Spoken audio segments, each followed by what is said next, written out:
بسم الله الرحمن الرحيم الحمد لله رب العالمين والصلاة والسلام على سيدنا محمد وعلى آله وصحبه أجمعين. Assalamu alaikum wa rahmatullahi wa barakatuh. Today we're going to be discussing the topic of to vote or not to vote.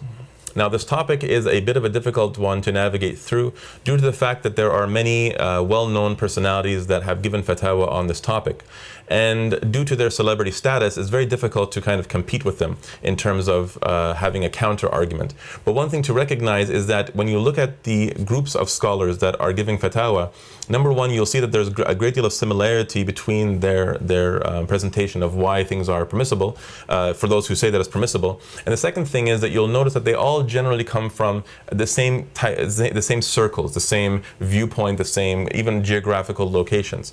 And so what's important for us is when we're discussing these topics is to recognize that approaching this topic from a celebrity standpoint of celebrity scholar, well, who's your scholar? I have a celebrity scholar. This is something that's unacceptable.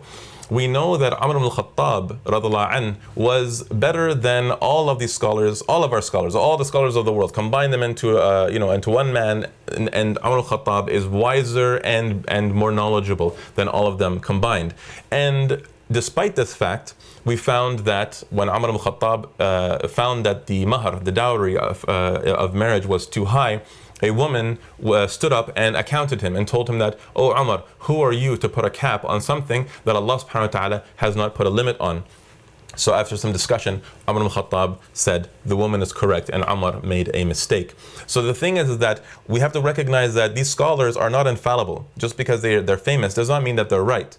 The determining factor of what is correct and what is incorrect is the texts of the Quran and Sunnah. Rasulullah sallallahu alayhi wa sallam said, "Taraktu fikum ma in tamassaktum bihima lan tadallu ba'di abada, kitab Allah wa sunnati." I have left with you two things that if you hold on to them firmly, you will never go astray after me, the book of Allah and my sunnah. So that's what we must refer to when we're looking at these texts. Now what's interesting is that when we look at these arguments that people are presenting, we find that, and I want you to go and double check this. So I'm not just saying this as an accusation. I'm saying this as a statement of fact. You find very little, if not no, evidences from the Quran and Sunnah. I'm not saying that they're not referring to Islam. What I'm saying is that this is something interesting to notice. And I'm going to discuss why this is the case. But there are very few, if not a complete absence of texts from the Quran and Sunnah explaining why, for those who say that it's halal, explaining why that it's halal to vote. So I find this a little bit curious. Now, before I begin with the details of the conversation, I want to tell you a small story. Abu Hanifa, rahmatullah alayh, is the scholar that we know and love. During his time, he was actually accused by the mainstream scholars. They accused him of using his mind to determine the hukm of Allah Azza wa Jal, instead of using the text. And it's because he used qiyas in a way that kind of more or less wasn't used very much during those days. So they perceived this as him using his mind, which it wasn't. He would find the illah in a particular hukm or in a particular evidence and use that to extrapolate other ahkam. But this was something that was not used commonly during the time. And so people perceived this as him using his mind to override the text of the Quran and Sunnah. Now in a narration, Imam Ja'far, when he sat with him and he asked them, "Are you the one who they say that people speak about, that you use your mind to determine the hukm of Allah?" Imam Abu Hanifa's response was by asking him a question. He asked him, "Which is more important according to you, according to the Shara? Fasting or praying salah?" And Imam Ja'far said, obviously, praying salah. And Imam Abu Hanifa responded by saying that had I used logic, had I used my mind to determine which one is a higher priority, I would have said fasting. Because a menstruating woman has to make up her fasts, and she doesn't have to make up her prayer. But despite that, we know that prayer is more important, based on textual evidences. So looking at the type of accusation people made about Abu Hanifa is that they accused him of using his mind. So look at how the level of accusation back then, and then look at that in contrast with what's going on today, at how people will simply sidestep an evidence. Like some people give a fatwa saying that mortgages are halal, for example.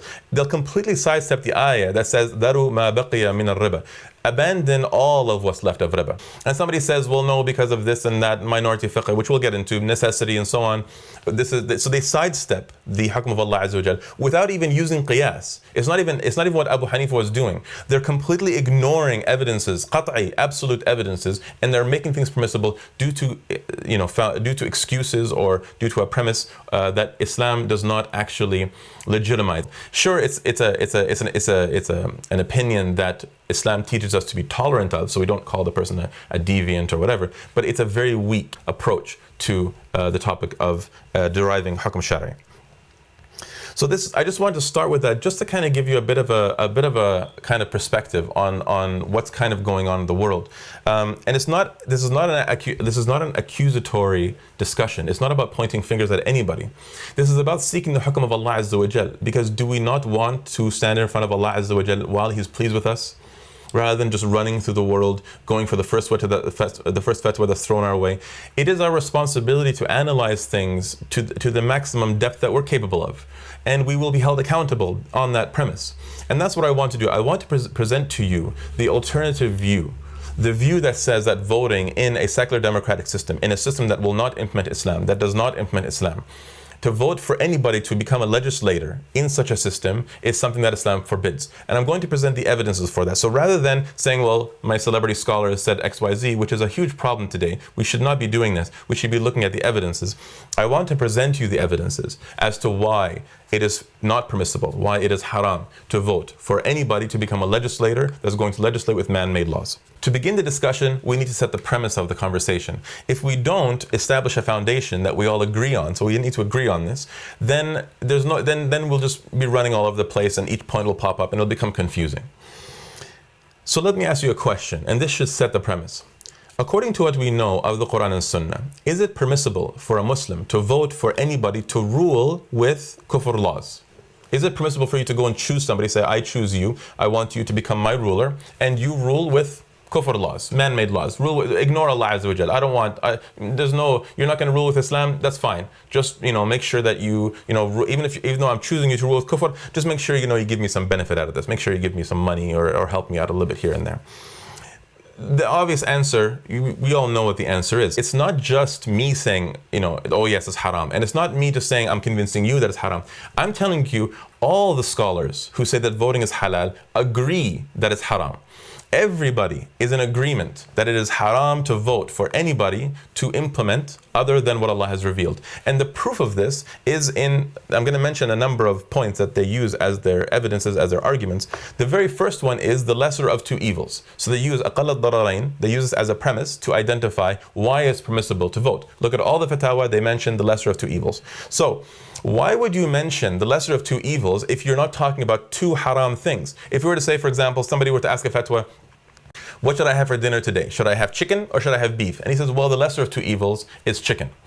Well, that's not how the Shara works. The aqall ad-dararain is a principle that identifies when you are allowed to commit haram, when you only have two haram choices and you choose the lesser of the two harams. That's what the conversation is referring to when we talk about aqall ad-dararain, as well as the next point, which is darura, which is necessity, and the other ones as well. What you'll notice is that all the points that are mentioned in these fatwa are an implicit agreement that it's haram and exclusions to the rule, that they're saying, well, because of this, because of that, therefore, this is your excuse, this is your exclusion from the rule. This is very important to recognize, because without this clarity, we're going to become confused about all the different evidences that are presented to us. So the first point is that it is haram. We know, we agree. It's clear as day in the text of the Quran and Sunnah that it is haram to vote for anybody to rule with kufr laws. Now, the excuses that are presented by the fatwa that are saying that it's halal, there are 4 or 5 different excuses. Now, I say 4 or 5, there's actually 6 or 7, but I kind of group 3 of them into one kind of category, and I'll explain why. Let me go over them. The first one is the topic of the lesser of two evils, which is that you have, two haram choices and you choose the lesser of the two harams because you have no choice. You have to do something haram, so you only choose the lesser of the two harams. And they're saying that choosing the lesser of the two evil parties, the one that's going to commit the less haram, so you vote for that one. The second point is the topic of necessity, darura, which is that you're in a state of necessity. Muslims are going to get killed, you're going to be arrested, whatever other excuse that people present, and you're in desperate need for something, and therefore, out of necessity, you're allowed to vote. The third point, which is the grouping of the three topics, is the three topics of minority fiqh, maqasid al-sharia, and al-masalih al-mursala. So, minority fiqh says that because you're a minority living in a particular land, Islam gives you exclusions to the rules. So because you're a minority, you can do certain things that you otherwise would not be allowed to. Maqasid al-sharia, which is the objectives of the sharia, when you look at the set of the ahkam of Allah Azza wa Jal, what they aim to achieve in practical application. And therefore, since Islam aims to achieve the protection of life and the protection of wealth and the protection of honor and so on, so therefore voting for the party that's going to at least most likely guarantee those, or at least further the interest of those particular objectives, then we can vote for the less, that. And again, it's a mix of all the different exclusions or excuses. But this one's saying, due to the maqasid al-sharia, you're allowed to choose the one that will further our objectives. And then the third one is al-masalih al-mursala, which is that when you apply a hukm shari'i, there's benefit that it gives us. Whether it's the halal food, there's good in it. Whether it's all the ahkam, that things are halal, there's good in them, and things that are haram, there's bad in them. There's harm in them, and so on. So we know that the shara' has come to give us benefits and make our lives better and easier. And so therefore they say that, well, we're looking at which party is more beneficial, therefore you use that premise to allow this.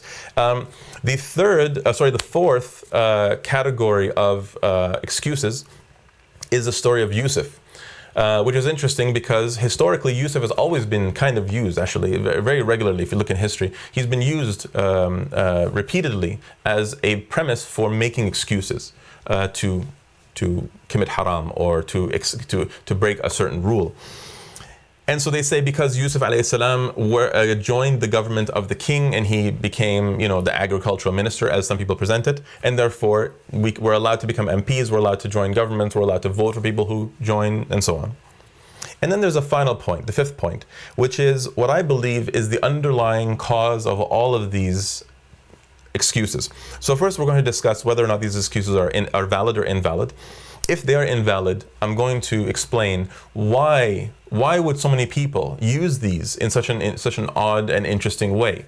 There's a reason for it. It's environmental, and I'll explain it inshallah ta'ala. So let's start with the lesser of two evils. Now, the classical scholars have used this principle, aqal al-dararain. It's a known principle amongst the fuqaha and in the shara'. So what it speaks of is that you have two situations where there's two harams that you can choose from, that you must choose from. You have no choice. So the point is, you have no choice. You must choose between one of these two haram things, and so you choose the lesser of two evils. So the example of this is that they use in a classical, kind of like it's a cliche kind of example. There's a man standing on a shoreline, there's a woman who's floating by who's half naked or in a bikini or something like this. And the man has to either go and save her and look at her and touch her, which is haram, or he has to stand watching her and watch her die, which is also haram. You're not allowed to watch a person die if you can go and save her. And he also cannot go and look at her and touch her because that's also haram. But the lesser of two evils is for him to go and save her. Now the point here is he only has two choices. Can you think of a third choice? There are no third choices. He stands there or he moves. If he moves, he goes and saves her. If he stands there, she dies. So there are no halal choices. And therefore, this is the premise of the lesser of two evils. Now, how this applies to the topic of voting is that people say that when you have two parties to choose from, you choose the lesser of two evils. But in reality, this is an invalid argument. It's an unfair argument because you're giving people two choices when there's in fact a third choice. You either choose party A, the conservatives, or party B, the liberals, or whatever, the Democrats and the Republicans, or choose whatever party fits in your scenario. So you're given a choice between party A and party B, and say that, well, the lesser of two evils is to choose, for example, party A because they are not going to kill as many Muslims, or they promised us XYZ. But in reality, you have a third choice, and the analysis, even if you were to reject and say, okay, well, remain, not voting, which is the third choice, it's something that will lead to also harm. Well, the reality is that at least include it in the scenario that you can vote for party A, vote for party B, or not vote. So to abstain from voting. It's a valid option. So why is it ignored? Now, what's interesting about this one, this third choice is actually the least of the evils, because think about when Bill Clinton was elected. He was elected on what basis? That he was a cool guy. He played the saxophone. He was a charismatic personality. People saw him as a person who's not a warmonger. And what happened during his rule? We have heard that 500,000 children have died. I mean, that's more children than died in Hiroshima. And you know, is the price worth it? I think this is a very hard choice, but we think the price is worth it. 500,000 children died under the sanctions of Iraq, under the rule of Bill Clinton. And how was Bill Clinton perceived when they were voting for him? They looked at him as the lesser of two evils. Fine. Now when Bush came and was running for elections, who was he up against? He was against Gore. The problem was, and I remember, there was a website called Muslims for Bush, and I was talking to Muslims in the West, and I was talking to Muslims around the world, and I was telling them that we cannot vote for a kafir to implement kufr. There's no good in it. There can be no good in it. There's no good in committing haram. But they wouldn't listen to me, and they wouldn't listen to all the brothers around the world who were telling them that it's haram. Now the thing was that these people were very, very dedicated to Bush and to his election campaign. Why? Because Gore's vice president was his name is Lieberman. He was very strong in his support for the Zionists in Israel. So what did they say? They said, well, because look at Bush. He's a dedicated Christian. He's a practicing Christian. And the Quran, Allah Azza wa Jalla tells us that you will find that the Christians are closest to the believers in kindness and affection and so on. And so therefore we should vote for the person who is the lesser of two evils in the situation. What happened? Bush got elected, and he turned out to be one of the most vicious criminals that has ever taken power in the American government. Fine, almost a decade passes, and in comes Obama. So now Obama comes in, and he's looked at as the savior of peace and the man who's going to bring peace to the world. Look what happens to him.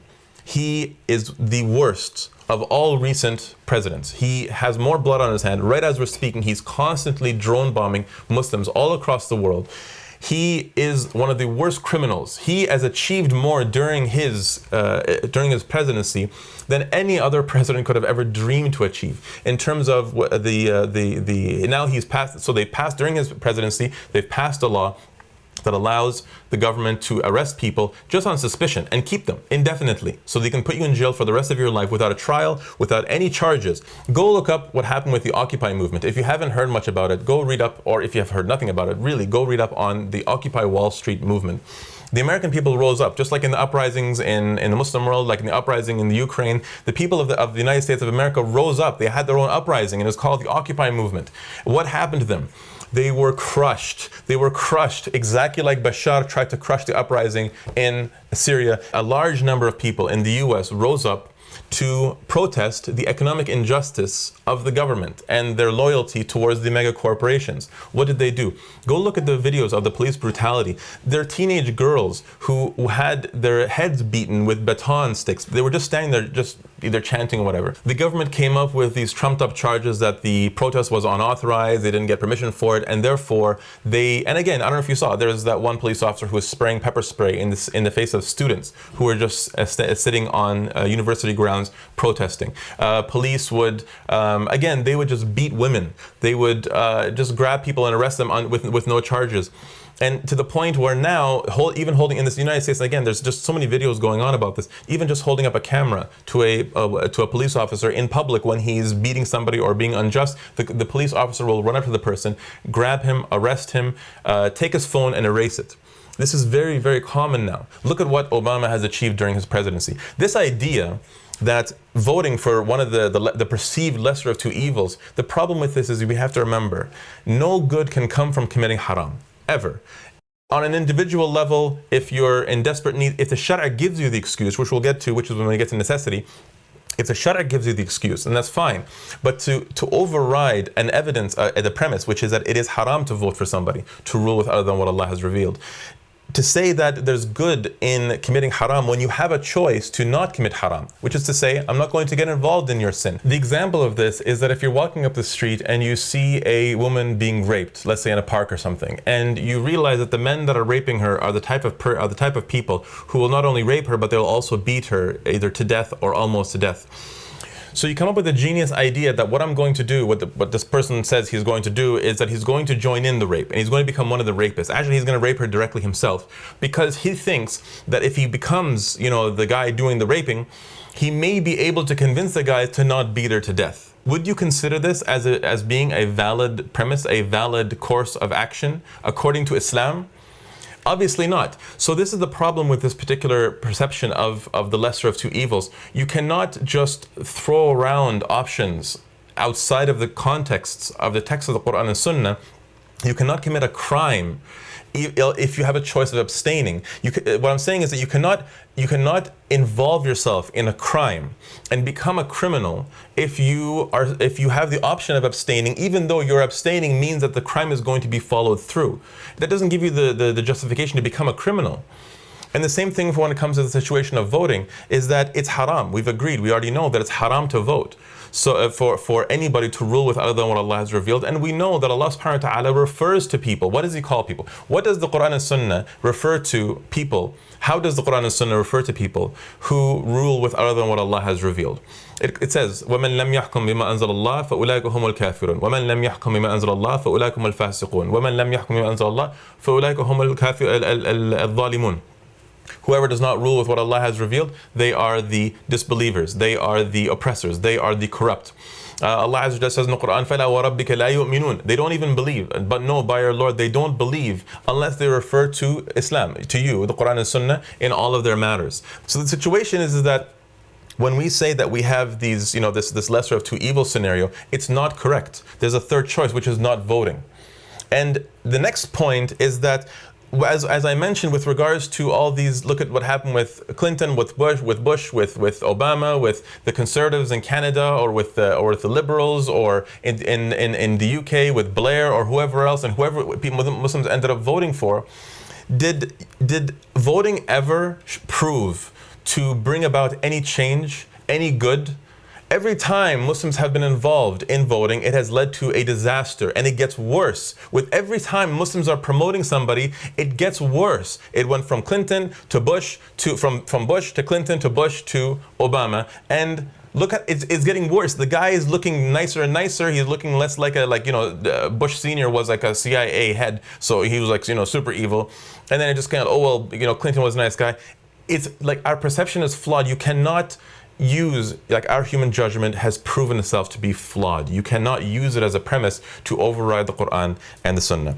That's the first point with regards to the lesser of two evils. It does not apply in this situation because you have a third option, which is to not vote, which is, if you were to even consider it to be evil, it is the least of evils, because at least you're not involved yourself in the crimes that everyone is committing, and you're not choosing the criminal to go and commit the crimes. The next point is the topic of darura, which is necessity. Now, the problem with this particular discussion is that when people talk about necessity, many people talk about it as if it's outside of the scope of Islam, as if it's something that we just make up. Oh, well, I think this is necessary. Oh, I don't want to pay rent on a house, therefore I'll get a mortgage. I need to get a car. I have to go get a university education, so it's okay if I get an interest-based loan. So there's this idea of necessities, that the people are using as if the Quran hasn't grounded this topic in texts from the Quran and Sunnah. So the topic of necessity has been generally agreed upon by the scholars to be grounded in a set number of necessities. Essentially, most likely death, most likely torture, and most likely severe illness. That's the general principle, the general basis of necessity. So when it comes to darurat, the Shara identifies what's a darura. You can't just say anything is a darura. So there's two general conditions when it comes to the topic of darura. The first condition is that it has to be most likely and imminent. like about to happen. You're about to die. You're about to, be tortured. You're about to become very ill, or you are very ill, or you are being tortured, or you're on the verge of death. So that's the first condition. The second condition is that the solution that you're taking, which is haram, because if it was halal, there would be no discussion of necessity in the first place. The haram solution that you're applying has to most likely resolve the situation of necessity. So the part that you're bringing a solution has to resolve it. You can't say, for example, I have, like a very serious, like a cancer or something, and therefore I'm going to get drunk for the next, until I die. You drinking alcohol does not solve the problem, and therefore it's not you can't just take haram and just use it in whatever scenario you want. It has to most likely resolve the problem.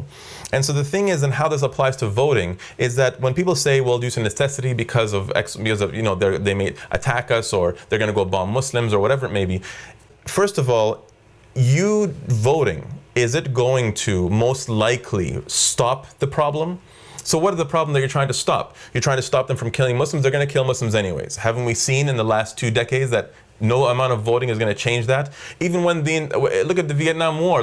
Go look at pictures of what the protests of the people looked like. You had millions of people standing in front of the government offices, protesting, saying that they don't want any more war. When the bailout happened, the $700 billion bailout, 2 million people went in front of the White House protesting. The American government completely ignored them. When the Occupy movement went out, hundreds of thousands or millions of people went out into the streets, and look at what happened to them. The point is, if the government has a particular agenda, which is invading Muslim lands, colonizing and taking the resources and the oil and controlling the governments, which we know is their policy, no amount of voting is going to stop that. So not only that, voting has proven itself to be a complete failure. It never achieves any of the objectives that we claim we're trying to achieve by voting. And come on, the American people and the Canadian people and the European people, like British and French and whatever, the voter turnout is getting worse and worse every year. So what they're doing is they're chasing after minorities who don't understand what's really going on, because these guys are trying to get voted in because this is big money for them. This is their career. This is not a responsibility to them. This is their career. This is how they make their money. Just like a person goes out and becomes a carpenter, a guy goes out and becomes a politician. You voting for one party or another is not even likely going to stop that. It's not even likely going to give any Muslims any benefit, because politicians are not only known to lie, they're legally allowed to lie. So who are you voting for? The liar who's most convincing. Why do you think actors are usually very successful when they try to run for office? Because they're the best liars in the industry. They are professional liars. That's what their role is, to lie professionally. So what are politicians? Second-rate actors. The third excuse that is used, it's 3 topics that I've kind of bunched into one.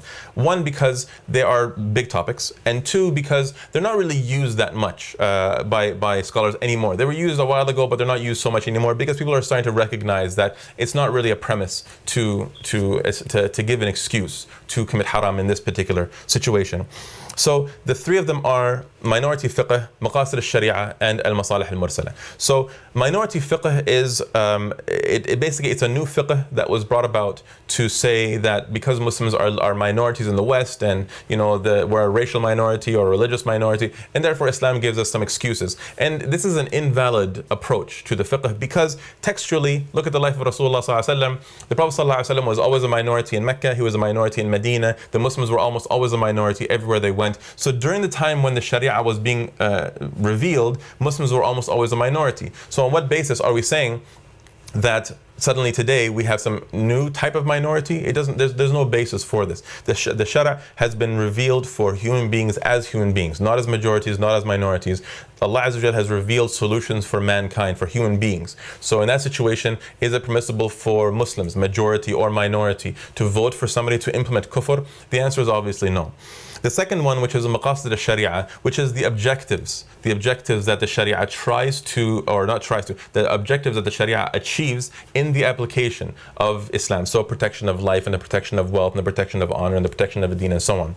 So the reason why this cannot be used as a premise to give excuses, because maqasid al-sharia historically has been used to identify the objective. So you identify what the Sharia is achieving, but you cannot use it as a basis to derive law. You cannot use it before the Sharia. You use it after applying the Sharia. So you take the Sharia, you take the hukm of Allah Azza wa Jal from the Quran and Sunnah, and you apply it, and then after you apply it, you see the objectives of what it's trying to achieve. You cannot, by taking it from the end, which is, just recognizing the objectives and putting it at the front, what you end up doing is using your own personal objectives, what you perceive as objectives, and you use them. Whereas if you take the text of the Quran and Sunnah and apply it as is, then you find the objectives that the shara is that Allah Azza wa Jalla's wisdom is achieving. The same thing for al-masalih al-mursala, which is the benefits that are achieved through the shara. And once again, this is something that is perceived from after application. If you're to take it and use it as a source of law, you would be using your own personal benefit, your own perception of benefit on what kind of benefits you want to achieve, rather than using the benefits that the wisdom of Allah Azza wa Jal has set through the text of the Quran and Sunnah. And so these, a simple example actually that I'll give to kind of demonstrate how this kind of fits with maqasid and masalih. You have, for example, you go up to a non-Muslim and you ask him, you know what, I want you, starting right now, assuming, let's say this person has never heard of Islam. He's never heard of people fasting like 30 days. So you tell him, you know what, I want you to fast 30 days straight, sunrise to sunset, no food, no water. And let's say this person's a medical student, for example. Do you think that he would perceive the benefit in this? Do you think he would see the objective of this? What Islam teaches already? He very likely would not. Almost certainly he would say this is very bad for the health and I would get headaches and it would exhaust me and I wouldn't be able to do it. But what we know as an ummah, after being forced to do it, a lot of us are forced. We wouldn't do it otherwise. Allah Azza wa Jalla has forced us to fast the month of Ramadan for those who don't like it.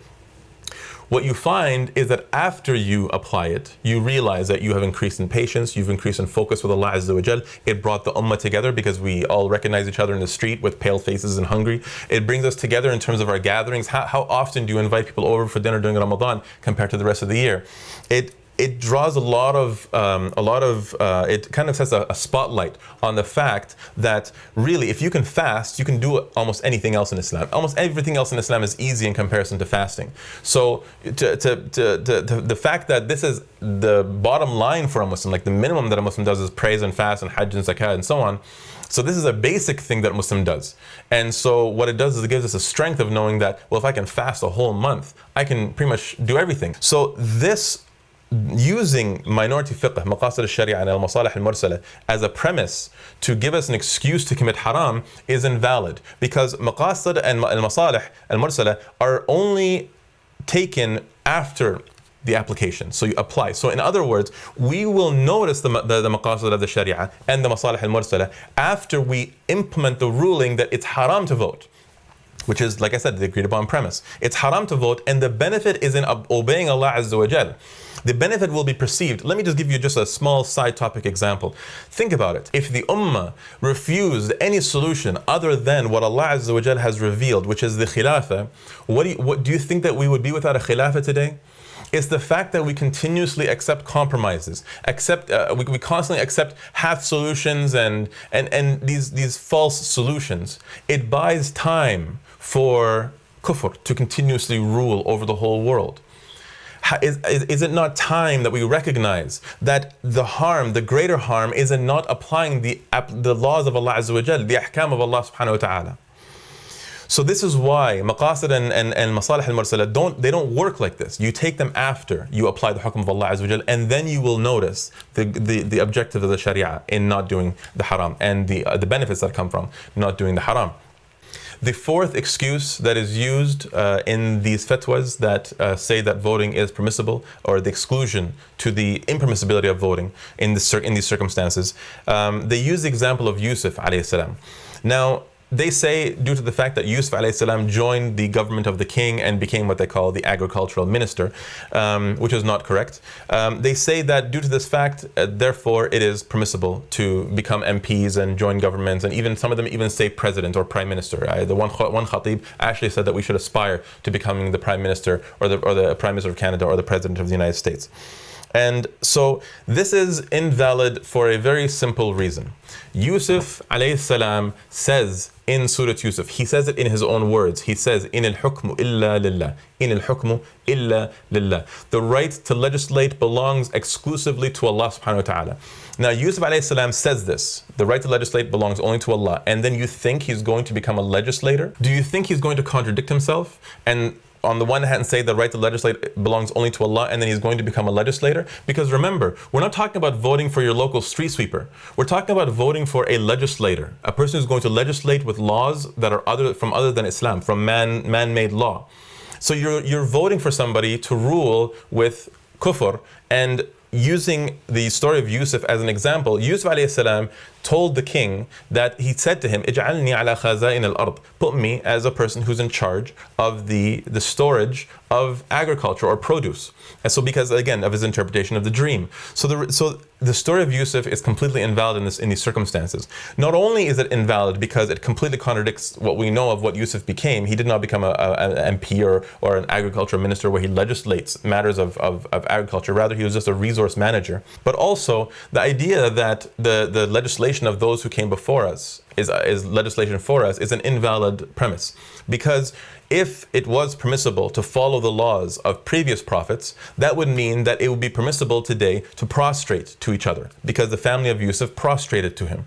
Does that mean that today it's halal to prostrate? Of course not. Somebody might say, well, because there's open evidences, explicit evidences that indicate that it's impermissible to prostrate for another human being. Well, there are evidences that say that it's impermissible to implement kufr, or to assist somebody in implementing kufr. وَتَعَاوَنُوا عَلَى الْبِرِّ وَالتَّقْوَى وَلَا تَعَاوَنُوا عَلَى الْإِثْمِ وَالْعُدْوَانِ. Assist each other in birr and taqwa, and do not assist each other in sin and transgression or enmity.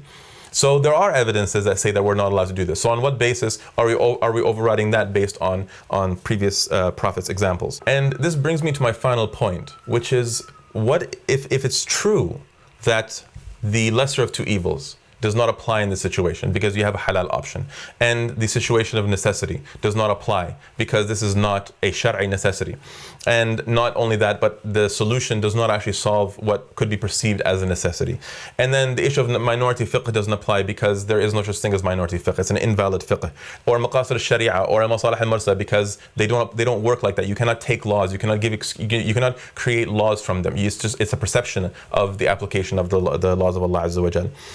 And the story of Yusuf does not apply because, again, as we said, because his example does not match, and because the laws of previous nations are not valid for us.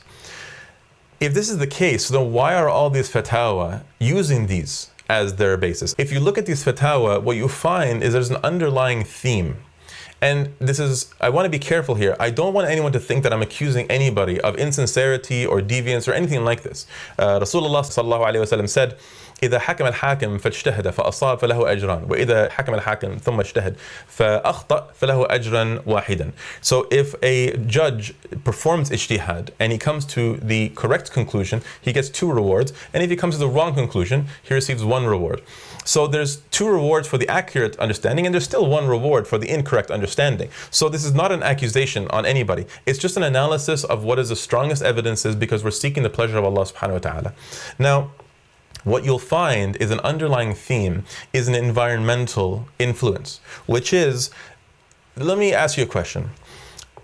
When you look at the legislative process in Canada and in the US and in Britain and so on, how do they derive their law?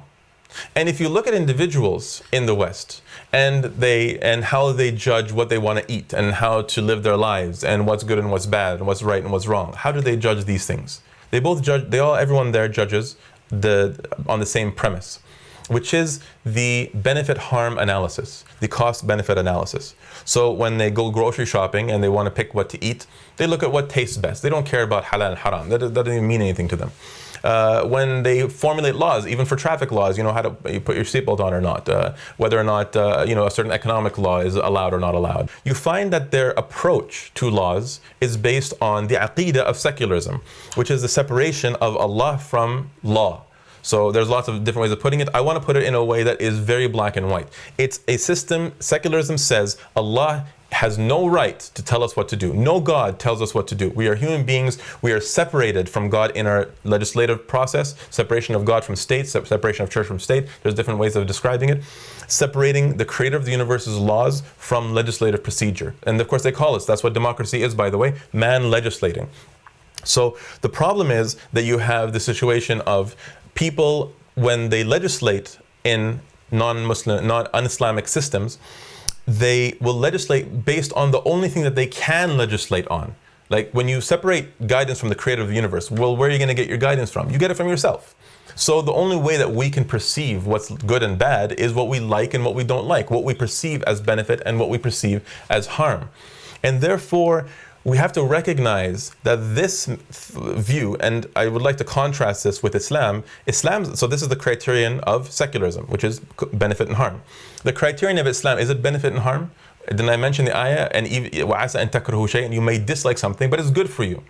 So we know that, and of course, وَعَسَى أَن تُحِبُّ شَيْئًا وَهُوَ شَرٌ لَكُمْ, and it may be that you like something and you love something and it's bad for you.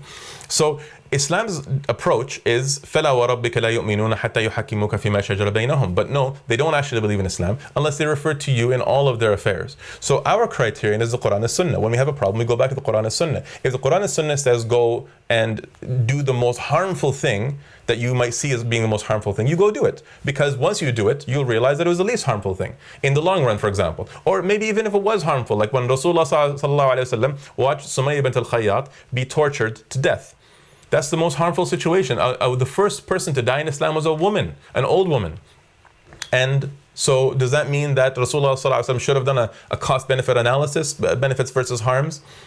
Of course not. We only act based on, we're only here on earth to obey Allah Azza wa Jal. وَمَا خَلَقْتُ الْجِنَّ وَالْإِنسَ إِلَّا لِيَعْبُدُونَ. Allah Azza wa Jal did not create us except to worship Him, and worshiping Him means to obey His laws. That's the meaning of worship. So that's how Islam functions, and that is the meaning of our criterion, which is halal and haram. And that's the source of it is Quran and Sunnah. We don't use cost-benefit analysis. Only in matters that Islam has already left open, that it says it's halal or it's mubah, it's openly neutral, then you can use the cost benefit. Do I want to eat an apple or do I want to eat a chocolate bar? Okay, well, there's more benefit in eating an apple, or I'd rather eat a chocolate bar, but it's still halal either way. When it comes to halal and haram, you don't do a cost benefit analysis. You follow the hukm of Allah Azza wa Jalla. So if something's haram, you don't do it. If something's fard, you do it. And that's the way it works. So this is the underlying problem. Look at the lesser of two evils. It's a cost-benefit analysis. It's a harm-benefit analysis. When you look at the topic of darura, necessity, the reason why it's used out of context is because of a harm-benefit analysis. The same thing for minority fiqh. Essentially, if you were to look at the fiqh, it starts off by looking at the problems, the harms that are coming to the Muslims in the West, and then saying, okay, well, since we're minorities, we can set up a minority fiqh to give exclusions so we can seek benefit. The same thing for maqasid al-sharia, the objectives. They take the objectives and they take it as benefits, and therefore they use it as a source of law, the harm-benefit analysis. And the same thing for al-masalih al-mursala, which is the benefits, masalih maslaha, yani that's the meaning of the word, which is the benefits that are in the sharia, that are like from mursala, which is the revealed or wahi. And therefore they use those benefits as a source of law rather than a result of the sharia. This is the cause of the problem, is that what we're doing is that we're using the cost-benefit analysis, we're using the environmental influence, the corruption of secular systems, secular democratic capitalist systems, their way of perceiving law, their way of judging right and wrong, and we're allowing it to influence our judgment, where rather than referring to Quran and Sunnah, we're referring to the cost-benefit analysis, the benefit and harm analysis, and it's invalid. So look at how Rasulullah sallallahu alaihi wasallam changed the world. I mean, if you're going to ask the question, okay, well now what? If it's haram, so I'm just supposed to sit here with my hands tied?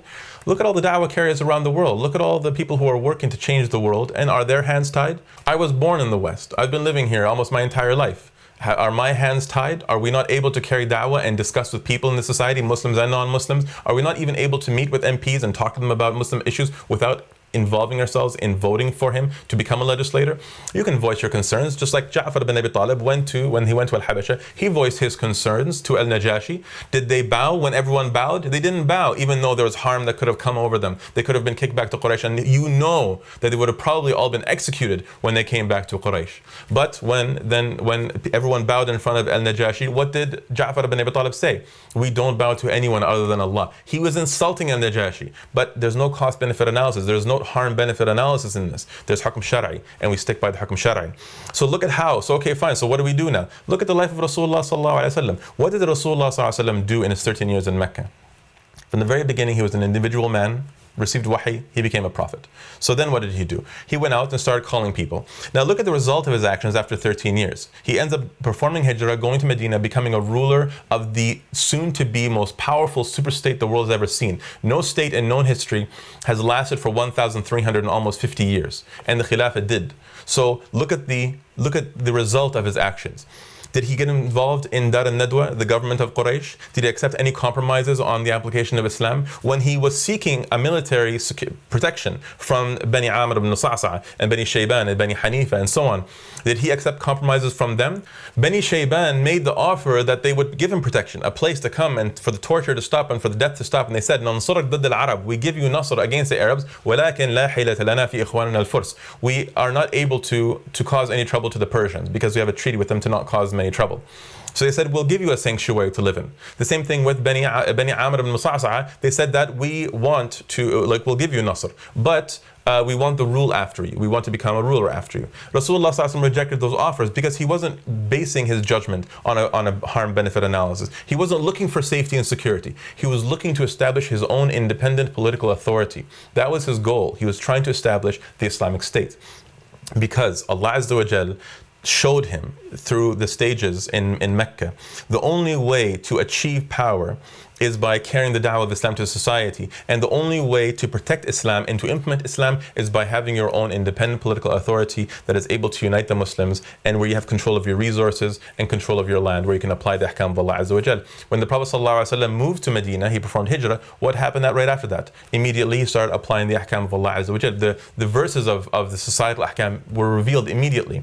Because you cannot apply Islam in this context with the world today. We don't have anybody who represents Islam. We don't have anybody who will apply Islam for us or represent our interests. And there are no legitimate governments because the only legitimate government is the Khilafah. The only legitimate ruler is a Khalifa. And it's forbidden to even have two, as is mentioned in Sahih Muslim. So what are we supposed to do? We are supposed to first and foremost recognize what our identity is. We are Muslims, strewn about all across the planet without anybody who represents us. We are Muslims who actually belong to the Khilafah. The Khilafah represents us, and it was destroyed in 1924. We are responsible for working to reestablish it. So that's the first thing. We must work to reestablish the Khilafah. Now, of course, in the immediate time, that doesn't mean that we just don't do anything. And working to reestablish the Khilafah doesn't mean that you just, only focus on just the Khilafah. There's a whole building process. So Rasulullah ﷺ built his Sahaba. He built the society to a level where they were able to understand the thoughts of Islam, and in the end Medina wanted Islam, so he was able to go and rule over them with Islam. So that's what we have to do. We have to protect our identity as Muslims, and we have to abstain from committing haram, and to vote for these governments and to get them into power. Whether they get in power or whether they don't get in power, it's not going to be neither here nor there. But whether you vote or not, you are still able to voice your concerns to the government if you have issues, the same as Ja'far radiallahu anh voices concerns to a Najashi. But that does not mean that you involve yourself in haram. And we continue to carry da'wah to the non-Muslims to call them to Islam and teach the new Muslims what Islam is and the weak Muslims and make them stronger. And then those amongst us who are very strong continue the work to establish the Khilafah, because that is our highest priority and our greatest objective in our current time today. The last point that I want to touch on, which is our responsibility of questioning the scholars. I really want everyone to recognize through this discussion that just because a scholar gives a fatwa, it doesn't mean that he's infallible. And I would like you to also recognize that they're human beings, and many of these scholars, many of them, by the way, a great deal of them are just speakers. They're just, motivational speakers. They're not actually scholars. They're called scholars. They're not scholars. Those who are scholars, so the ones who are motivational speakers are following the scholars, and the ulama, the mujtahideen, for example. Many of those mujtahideen, you would be surprised to find a great many of them are actually following the opinion of their scholar, their sheikh. For example, like Sheikh ibn Baz will give a fatwa and a great deal of scholars will follow that. Sheikh ibn Bayyah will give a fatwa and a lot of scholars will follow that. And so that's what's happening. I've had discussions with a lot of ulama, and when I get into the crux of things, I find out that they're just following the opinion of a big name, celebrity scholar, and which is fine. But the problem is that when these big shuyukh become unquestionable, when the woman stood up to Umar al-Khattab, so are we less knowledgeable than the woman, and are they more knowledgeable than Umar al-Khattab? No, of course not. So we have the right to speak out, and we have the right to question, and if any alim stands up and gives a fatwa, he's responsible for answering questions. So this is the problem, is that on the one hand, we must account the scholars, we must question them. Well, if this is, what about this? Somebody take this to the scholars and ask them. If you know a scholar that says that it's halal, take this to him and ask him to listen to it and see what his evidences are. Not only that, the ulama themselves need to come down a little bit off of their pedestals. They have the responsibility of sitting on the floor with all of us and discussing with us and discussing evidences and explaining things to us. All in all, I really hope that this gives a general framework on the topic. May Allah subhanahu wa ta'ala open our hearts to consider the possibility that we may be wrong. to open our hearts to consider something new when it comes to us, as long as there are strong evidences. May Allah Azza wa Jal ground our feet firmly in the fiqh of Islam, so that we approach Islam properly rather than just following personalities who may come to an incorrect understanding, and then everyone is misguided based on that. Jazakumullah khair. May Allah reward everyone who took the time to watch this. And if you have any questions, feel free to post any comments below, and inshallah I'll do my best to get to answering them. Assalamu alaikum wa rahmatullahi wa barakatuh.